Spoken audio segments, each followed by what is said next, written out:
À situation exceptionnelle, décision exceptionnelle. Nicolas Sarkozy décide du regroupement sans délai de tous les Français d'Abidjan, soit près de 12 000 personnes. Ce matin, des tirs sporadiques d'armes lourdes ont retenti dans la capitale économique ivoirienne. Depuis jeudi soir, les forces d'Alassane Ouattara, président reconnu par la communauté internationale, tentent de prendre le contrôle des derniers bastions du président sortant, Laurent Gbagbo. Bientôt 2 ans après le crash, peut-être un espoir de retrouver les boîtes noires du vol Rio-Paris. Hier, des débris de l'épave de l'Airbus qui s'est abîmé au large du Brésil le 1er juin 2009 ont été localisés. Évoqué jusqu'ici, la défaillance des sondes de vitesse ne serait pas seule à l'origine de l'accident qui a fait 228 morts.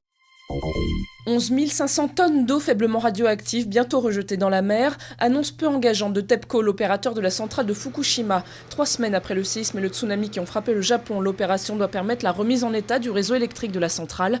TEPCO le jure, cela n'aura aucune conséquence sur la santé.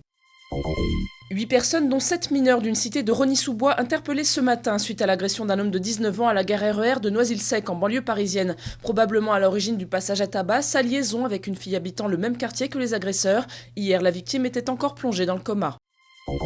Pôle emploi, fournisseur de remplaçants en cas d'absence des profs, c'est la solution proposée par Luc Châtel. Le ministre de l'Éducation annonce dans le Figaro que les proviseurs pourront recruter des vacataires, des étudiants ou des jeunes retraités. Selon lui, embaucher davantage de titulaires remplaçants ne résoudra pas l'absentéisme.